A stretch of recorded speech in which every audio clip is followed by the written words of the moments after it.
우리 같이 나누도록 하겠습니다. 하나님의 말씀은 오늘 구약 성경 시편 31편 1절로부터 4절 그리고 15절 말씀입니다. 구약 성경 823면 시편 31편 1절로부터 4절과 또 15절 이 한 절의 말씀입니다. 이 말씀을 봉독할 때 살아계신 하나님의 음성을 들으실 수 있기를 소원합니다. 여호와여, 내가 주께 피하오니 나를 영원히 부끄럽게 하지 마시고 주의 공의로 나를 건지소서. 내게 귀를 기울여 속히 건지시고 내게 견고한 바위와 구원하는 산성이 되소서. 주는 나의 반석과 산성이시니 그러므로 주의 이름을 생각하셔서 나를 인도하시고 지도하소서. 그들이 나를 위하여 비밀히 친 그물에서 빼내소서. 주는 나의 산성이시니이다. 나의 앞날이 주의 손에 있사오니 내 원수들과 나를 핍박하는 자들의 손에서 나를 건져 주소서. 아멘. 정말 어려운 시간들을 우리가 보내고 있습니다. 누구 말 맞다나 순실스럽다. 요즘 신조어라고 얘기하는데 정말 순실스러운 나날들을 우리가 목격을 해가고 있습니다. 지나간 시간도 어떻게 이런 일이 있을까 싶은데 또 다가올 날들이 더 우리를 우울하게 만듭니다. 어떤 분이 이런 글을 쓰셨어요. 누군가 북에는 김정은이 있고 일본에는 아베가 총리로 있고 중국에는 시진핑이 있고 드디어 미국에는 트럼프가 탄생을 하고 한국에는 박근혜가 있다. 세상에 이렇게 완벽한 조화가 있을 수 있을까? 이런 글을 올렸습니다만 북한에 있는 김정은이라는 이 사람 미숙하기 짝이 없는 사람입니다.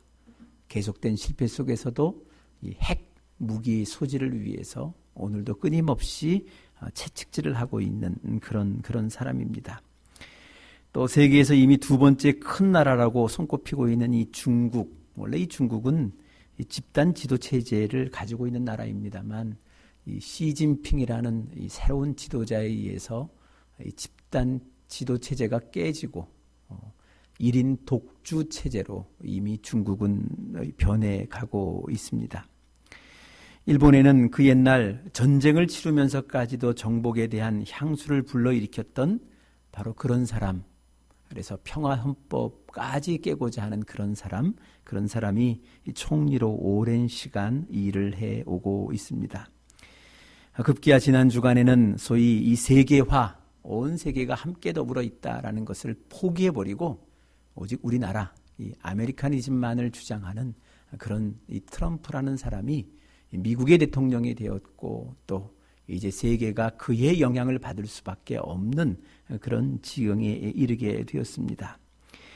이렇게 세상은 우리를 둘러싼 이 세상은 이렇게 급박하게 돌아가고 있는데 우리나라에는 이미 식물 대통령이 돼서 그저 거처를 지키고 있는 그분을 우리가 바라보지도 못하고 또 바라보지 않을 수도 없는 그런 환경 속에 우리가 지금 처해 있습니다. 언젠가부터 사실 새벽 기도 시간을 여러 번 많이 하나님 앞에 기도했습니다. 그래도 하나님, 그래도 둘 중에 한 사람을 골라야 한다면 그래도 이 트럼프는 아니지 않습니까? 아무리 해도 아니지 않겠습니까? 어떻게 그 입속에 이 쓰레기 같은 말만 그렇게 내뱉는 그런 사람이 미국의 대통령이 되어지고 또 이 온 세계에 영향을 끼치는 지도자로 그렇게 세울 수 있겠습니까? 물론 부동산 재벌이 대통령이 되지 말라는 법은 없겠지만 그래도 경험이 없는 정치의 경험도 또 국가를 운영해 본 관료의 경험도 없는 그가 세계의 대통령, 미국의 대통령으로 선다는 것은 이것은 옳지 않지 않겠습니까? 무엇보다도 이 작은 나라가 영향을 받게 될 터인데 그런데 그는 맞지 않는 것 아니겠습니까?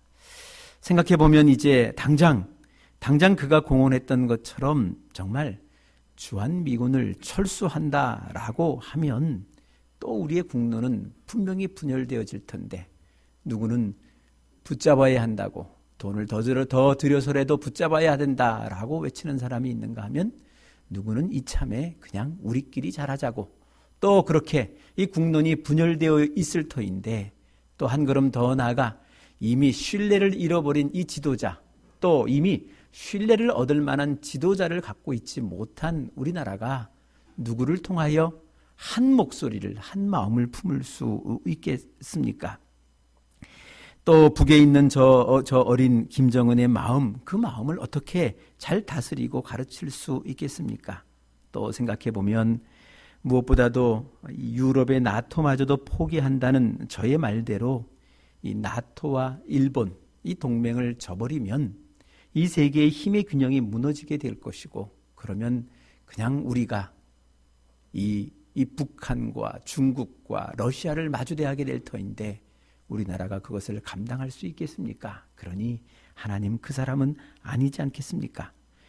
또 그가 얘기한 것처럼 대중국 관세를 45%나 인상한다. 뭐 이렇게 이야기하는데 그렇게 되면 온 세계가 각자의 나라의 이익을 위하여 보호무역주의에 빠지게 될 터인데 우리나라 물건 만들어 부지런히 팔아야 수출해야 먹고 사는 나라인데 이 나라 이 백성들 어떻게 살 수 있겠습니까? 금리는 올라가고 환율은 뛰고 또 그 옛날 악몽 같은 또 이 백성들이 거리에 나앉는 그런 고통을 이 교회가 함께 경험하고 또 목도해야 되겠습니까? 그러니 그는 아니지 않겠습니까? 그렇게 여러 차례 기도했음에도 불구하고 미국의 사람들은 결국 그를 선택하고 말았다라는 겁니다. 어찌 보면 이 나라 안에 이 문제 참 큰 문제입니다만 그러나 이 나라 밖의 이 악재 이것 또한 우리가 겪어야 할 우리가 몸으로 담당해야 할 큰 사건이라는 것 그것을 우리는 잘 알고 있습니다. 그래 사람들을 만나면서도 뭐 얼굴에 목사이니 웃음을 지울 수밖에 없었습니다만 참 속마음은 많이 힘들고 어려웠습니다. 그리고 기도를 시작해봐도 어떻게 기도해야 될지 기도의 말문을 터지 못해 그냥 멍하니 바라보는 시간 뭐 그런 시간만 여러 시간 가져왔던 것 같습니다. 사실 그런 와중에 그 많은 기사들 가운데 접한 한 기사가 저를 더 두렵게 했습니다. 더 큰 걱정의 구렁텅이로 빠지게 했습니다. 이런 기사입니다. 미국 내 22개의 유수의 여론조사 기관 가운데 20개가 클린턴의 완승을 주장을 했습니다. 모두가 점을 쳤습니다. 그런데 이미 오래전부터 꿋꿋하게 아니라고 트럼프라고 끝까지 마지막까지 주장해 왔던 기관이 있습니다. 그 기관이 소위 모그 IA라고 하는 인공지능 컴퓨터입니다. 그는 이미 오래전부터 이 모든 데이터들을 분석하면서 차기 대통령은 클린턴이 아니고 트럼프다라고 꿋꿋하게 주장해 왔던 컴퓨터입니다. 뭐 얼마 전 우리가 구글의 알파고가 소위 바둑의 명장인 그죠? 이세돌을 이겼다.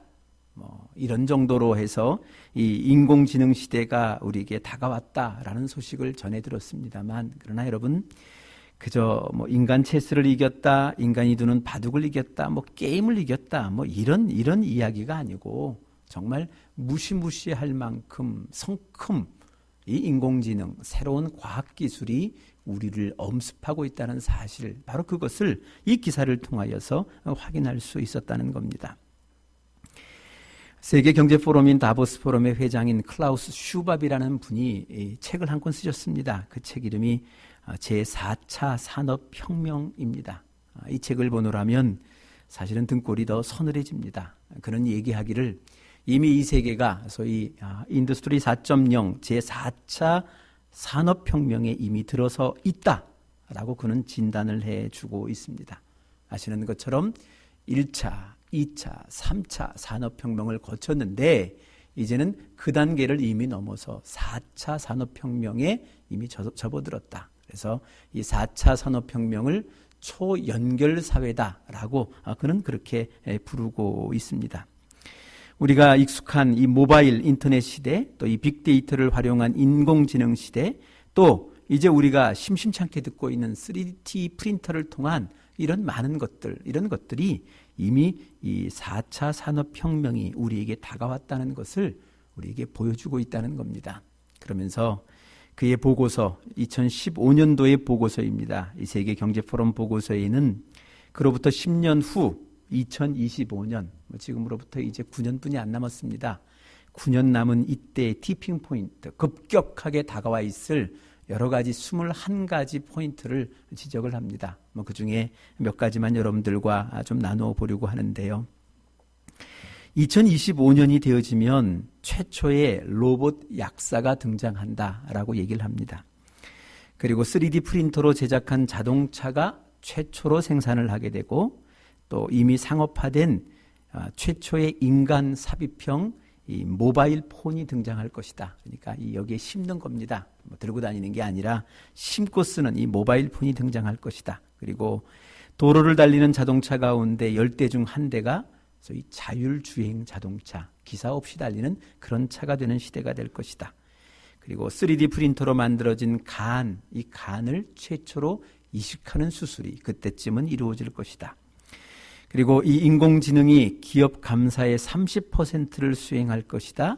또 블록체인이라는 것을 통해서 이 세금을 사람이 아닌 이 컴퓨터들이 징수하고 모든 것을 감당하게 될 것이다. 또 어떤 도시에는 신호등이 하나도 없는 그런 도시가 등장할 것이다. 이런 이야기들이 그 책에는 기록이 되어져 있습니다. 이 대목을 보면 정말 무서운 것은 이겁니다. 일자리가 사라진다는 겁니다. 지금 우리가 가지고 있는 이 일자리들이 사라져버릴 것이다. 지금 여러분들과 같이 나눴던 이 대목만 봐도 약사, 의사, 변호사 언제 어떻게 사라질지 모릅니다. 회계사, 세무사 어떻게 사라질지 모릅니다. 지금은 사자 돌림이라고 너도 나도 내 자식 그거 시키겠다라고 달려들겠습니다만은 이미 10년 후 점점점 그러한 직업의 세계들은 사라지고 말 것이다 라고 그렇게 이야기해 주고 있습니다.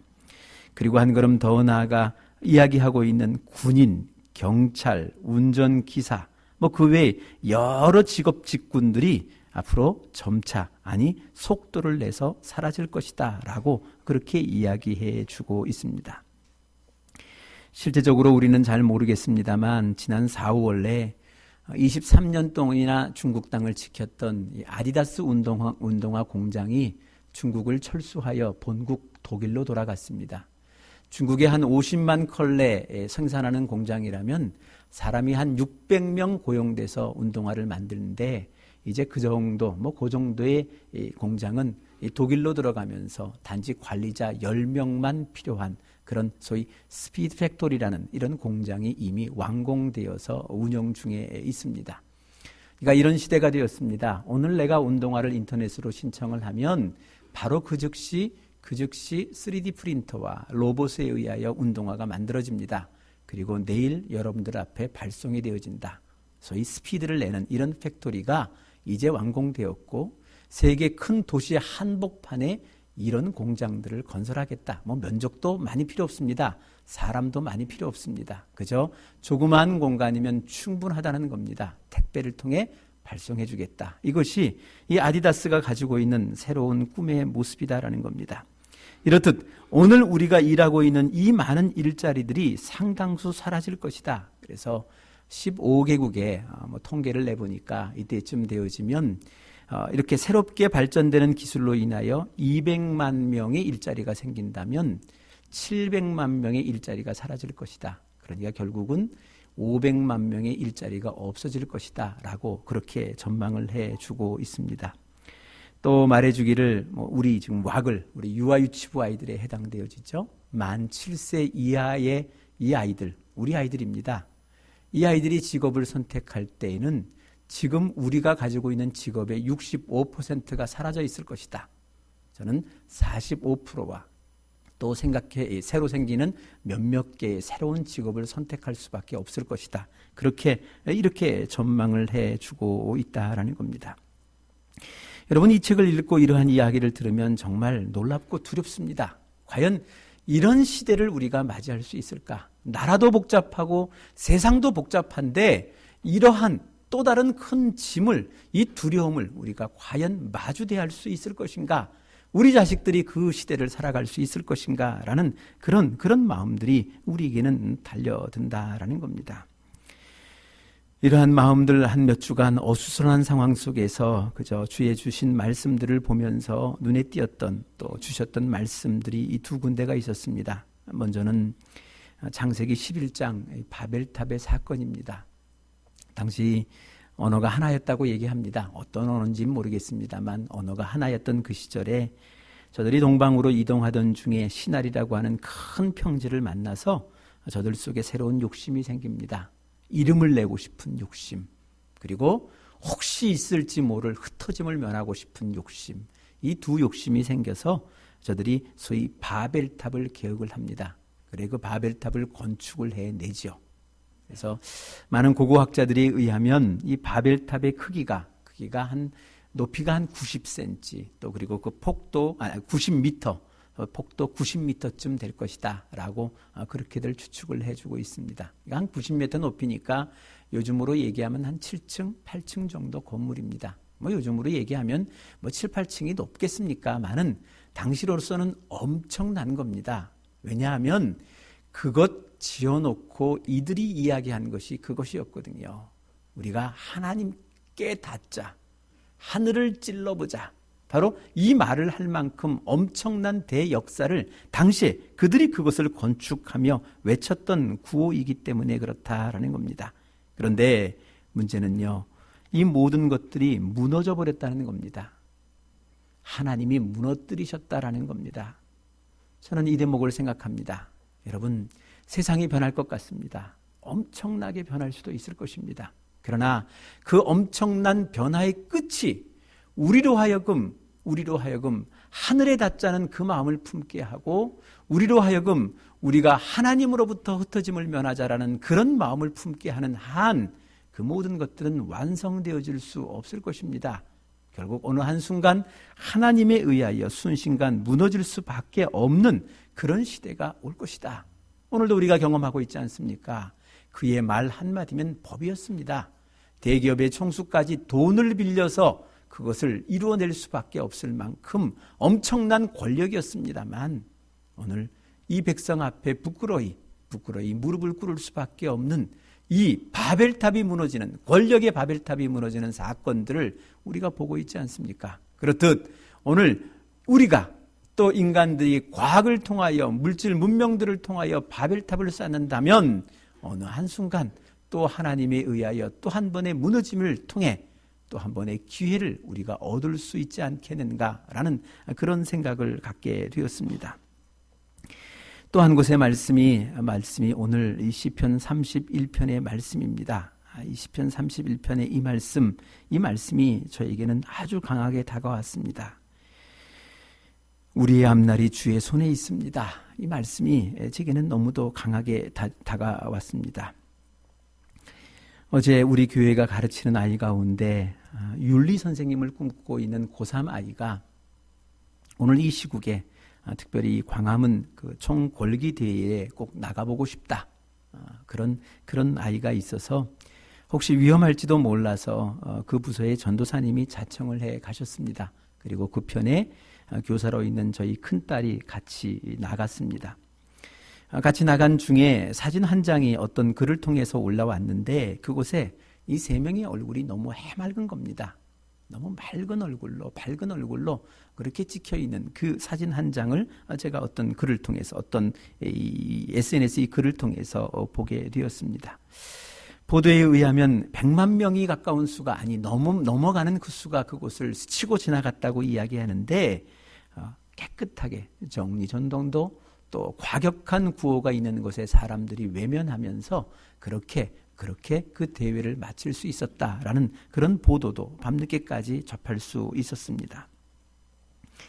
저는 80년대 대학을 다녔습니다. 그리고 또 한참 또 저희 대학의 총장님이 교체되어지는 과정 속에 또 엄청난 데모를 경험할 수밖에 없습니다. 그래서 제게 있어 이 데모, 이 시위라는 것은 전쟁 그 자체입니다. 한 10여 미터를 앞에 두고 완전 무장한 이 전투경찰을 앞에 두고 맨몸으로 그들을 부딪혀야 했기 때문에 그것은 전쟁입니다. 잡히면 죽기 때문에 잡히지 않기 위해서 도망갔어야 됐고, 때로는 잡히지 않기 위해서 먼저 이 보도블럭을 깨서 던질 수밖에 없었습니다. 때로는 그들 옷에, 그들의 몸에 화염병을 직접 던져 그들의 옷을 불태울 수밖에 없는 그런 일도 서슴없이 자행할 수밖에 없었던 전쟁터였습니다. 잡히기라도 하면 잡혀서 끌려가는 동안 곤봉에 수없이 맞아야 됐고, 혹시 이 소위 닭장차라고 불리는 이송버스에 올라타기라도 하면 맨 뒷자리까지 바닥을 기어가면서 수많은 군발에 채이고 맞고, 그렇게 고개 들 수 없이 엄청난 시간을 버텨내야 했던 그 시절이 있었기에 저는 시위가 무섭습니다. 두렵습니다. 전쟁터다라는 생각뿐이 없습니다. 그런데 우리 딸이 경험한 그 세계는 그렇지 않다는 것에 대하여 저는 감사합니다. 그럼에도 불구하고 이 나라가, 이 백성들이, 이 세계가 이만큼은 발전했다. 100만 명이 모여 지나갔음에도 불구하고 그 속에 깨끗함이 있었고, 서로가 서로를 존귀 여기고 존중하고 서로 함께 할 수 있었던 아름다운 시위를 벌일 수 있었다는 것, 그것 하나만은 참으로 감사하고 기쁜 마음으로 접할 수 있었습니다. 그러나 여러분, 이 모든 소식들을 전하면서, 들으면서 제 마음속에 강하게 주시는 말씀은 오늘 이 시편 31편의 말씀입니다. 이럴 때 우리는 무엇을 고백해야 되는가? 우리 가운데 혹 시위의 현장을 향하여 나갈 분도 계실 것입니다. 그리고 때로는 시위의 현장까지는 가지 못하지만 그 마음으로 동조하시는 분도 계실 것입니다. 또 우리 가운데는 누구는 나는 마음으로까지도 동조되지 아니하고 그래도 이 나라의 안정을 위해서는 그래서는 안 된다고 주장하시는 분도 계실 줄 압니다. 다 예수를 믿는 사람입니다. 그러면 예수를 믿는 그리스도인들이라면 우리들의 마음속에는 그래도 하나의 마음은 가져야 되지 않겠습니까? 거리를 나가든 내 집에 있든 골방에서 기도하든 나가 저들을 향하여 외치는 자든 우리들의 한 마음은 이것입니다. 우리들의 앞날은 주의 손에 있습니다. 우리들이 맞이할 이 모든 앞날은 우리가 보기에는 암울하고 우리가 보기에는 절망의 시대인 것처럼, 마치 바벨탑을 쌓는 그런 시대인 것처럼 우리가 살아가겠습니다만, 그럼에도 불구하고 이 날이, 이 앞날이 오직 주의 손에 있습니다. 이 믿음과 이 기도, 이것은 우리 가운데 있어야 되지 않겠습니까? 그 기도 중에 누구는 나가야 할 것이고, 그 기도 중에 누구는 골방에서 기도해야 할 것이고, 그 기도 중에 오늘도 주어질 그 내일을 준비하는 그 마음, 바로 그것이 오늘을 살아가야 할 우리 그리스도인의 참된 마음이 되지 않겠습니까? 유대 사람들은 아직도 저들이 기도를 할 때 그 기도가 이 두 손을 손바닥을 하늘로 향하고 이 높이 들어서 하늘을 향하여 기도한다고 들었습니다. 여기에는 여러 가지 의미가 있을 줄 압니다. 주 앞에 있습니다. 하나님 앞에 있습니다. 내가 지금 하나님 앞에 있고 내 앞날이 하나님 앞에 있고 우리 이 공동체의 앞날이 하나님 앞에 있습니다. 주 앞에 있습니다. 이것을 용납해 주시고 받아주십시오. 그리고 하늘로부터 주어지는, 이제 이 기도 이후에 주어지는 그 모든 것들을 하나님이 주신 것으로 인정하고 수용하여 나는 나의 삶을 그리스도 앞에서 하나님의 백성으로 당당하게 살아가겠습니다. 부르심의 처소는 다르고 부르심의 방법은 다르다 할지라도 서로가 서로를 인정하고 존중하며 함께 한 하나님을 믿고 그것을 향하여 나가겠습니다. 바로 이것이 오늘 이 시대에 이 땅을 살아가야 하는 하나님의 백성들, 이 그리스도인들이 마땅히 하늘의 하나님을 향하여 기도해야 할 기도의 방법이 아니겠습니까? 오늘 다시금 오늘 주신 이 말씀 앞에 우리의 마음의 머리를 조아리셨으면 좋겠습니다. 우리의 앞날이 주의 손에 있습니다. 우리의 앞날이 주의 손에 있습니다. 그럼에도 불구하고 우리의 앞날이, 이 나라의 앞날이 주의 손에 있습니다. 이 간절한 믿음, 바로 이 소망, 이 기도를 가지고 우리 나아갈 때 주께서 주시는 그 세계를 우리는 보고 맞이할 수 있을 겁니다. 기도하시겠습니다.